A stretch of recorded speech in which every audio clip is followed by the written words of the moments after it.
The topic is concept in the field of management. There are 4 management theories that I found in my research, which is first, Frederick Winslow Taylor, second, Henry Fayol, third, Max Weber, and fourth, Mary Parker Follett.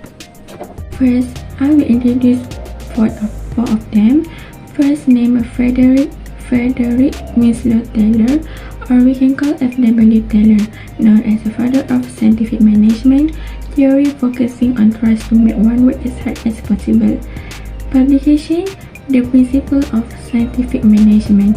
Second, name Henry Fayol, known as the father of management theory, administrative management theory.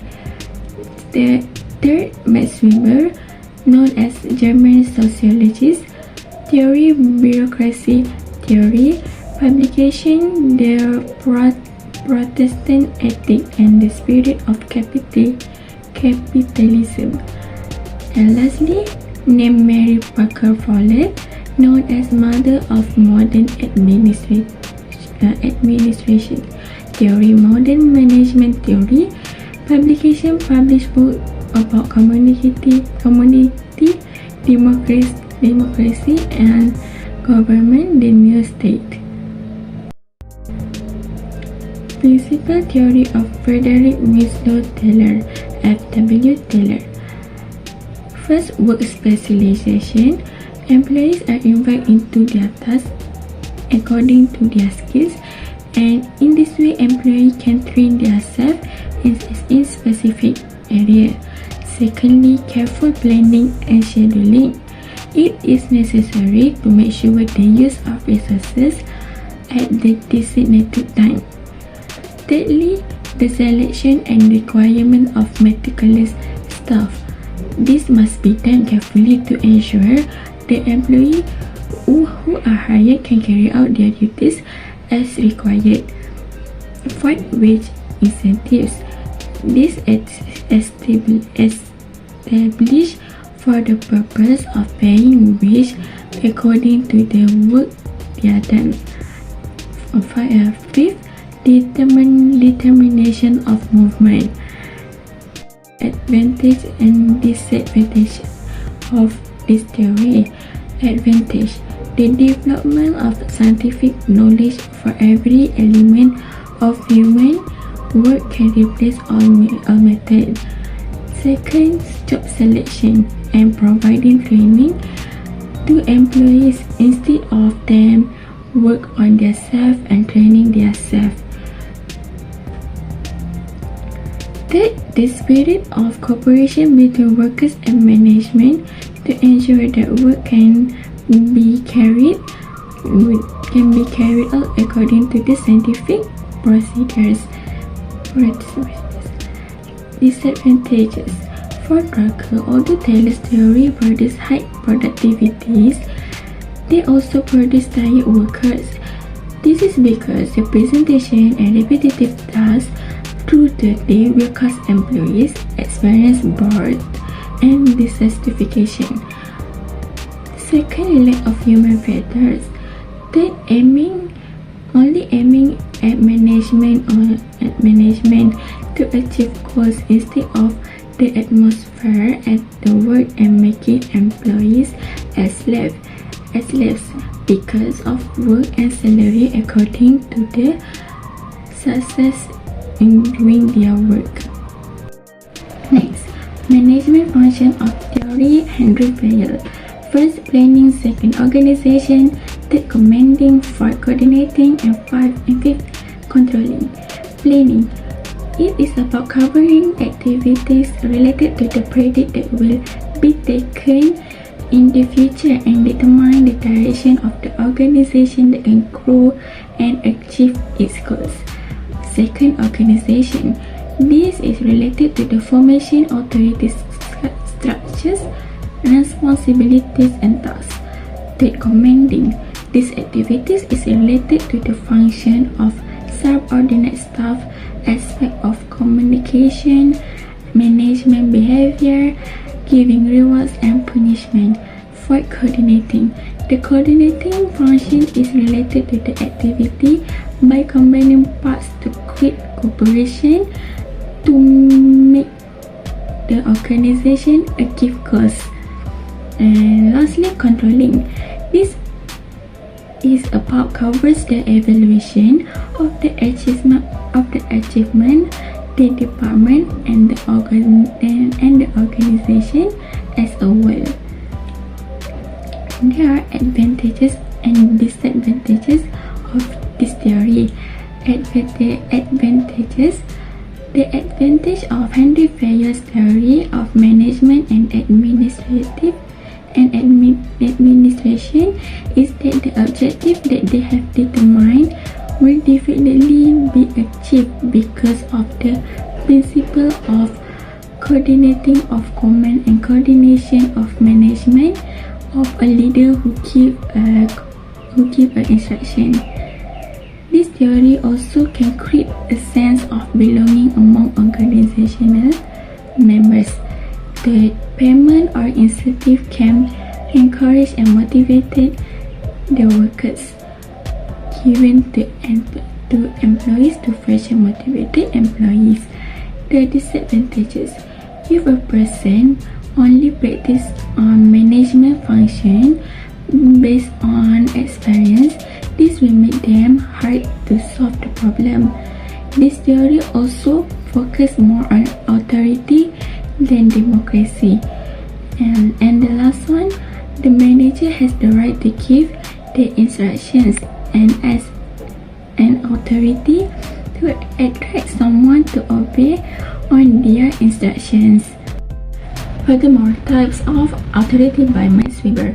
Conceptually, there are three types of authority identified by Max Weber, namely traditional authority, rational legal authority, and lastly, charismatic authority. Traditional authority. This is about belief in tradition that has been practiced since ages ago. It means that the person who holds the authority has the power and gives instruction, while the subordinates only can accept the orders from the superior. Second, rational legal authority. This authority is based on the system of rules, respect instructions. The orders or instructions must be obeyed as long as they are followed the rules. And lastly, charismatic authority. This authority refers to adherence of the qualities and individual that can be emulated. The individual who hold this kind of authority show the characteristics of government. There are advantages and disadvantages of this theory. Advantages. First, one of the factors that cause organizations to choose this bureaucratic structure is to more accurate identify responsibilities in the decision-making process. This is because the responsibility of the decision-making process is very important. Second, hierarchy and definition of responsibility is an important feature of bureaucracy in helping to manage and organize workplace.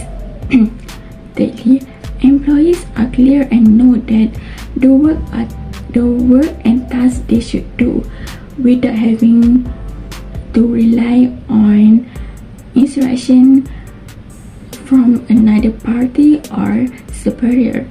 Lastly, like the theory of Frederick W. Taylor, the merit of bureaucracy theory is to make sure organization efficiency. Preparation for work must be based on qualifications for job placement in the organization. The disadvantages of this theory. Red tape. Red tape refers to the one of the weakness that refers to a bureaucracy rule that is so excessive that it causes the delay in an organization's business or process. In addition, organizations that practice this system tend to practice power centralization or oligarchy. authority or power in an organization lies in the hand of a small group, causing them to use their position and power in the department for their own sake.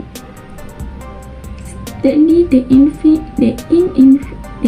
inefficiency of employees who only focus on what they are interested in doing their job. Employees also often lose their ability to listen and understand the problem they have.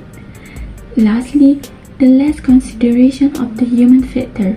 Too much emphasis on the orientation principle doing the task without being influenced by fear.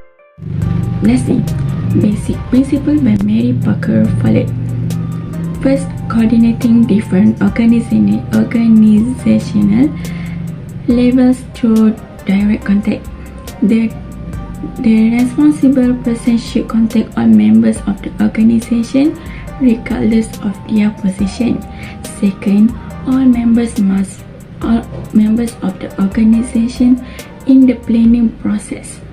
All members must be accounted for and must be participate from the start.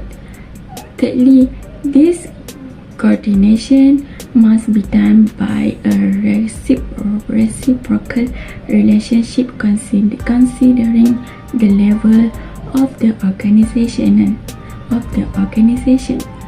Lastly, coordination must be an ongoing process.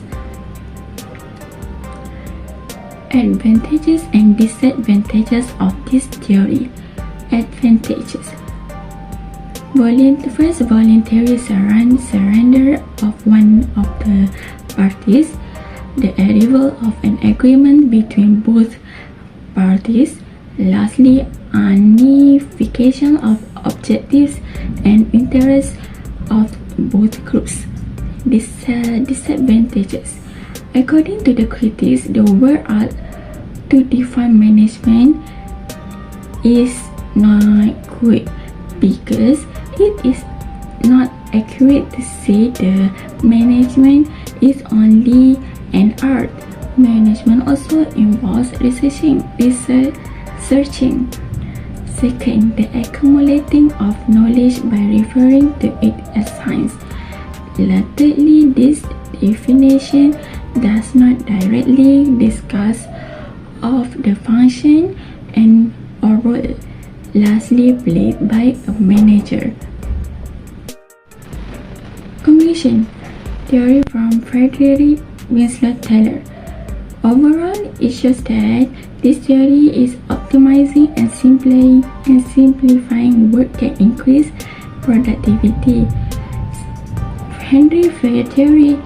Overall, this theory is motivating individuals or employees to achieve the desired success and to increase productivity. Thirdly, Max Weber theory. Overall, shows that bureaucracy in general can be interpreted as the work system of both public and private organizations that organize in and out of the organization.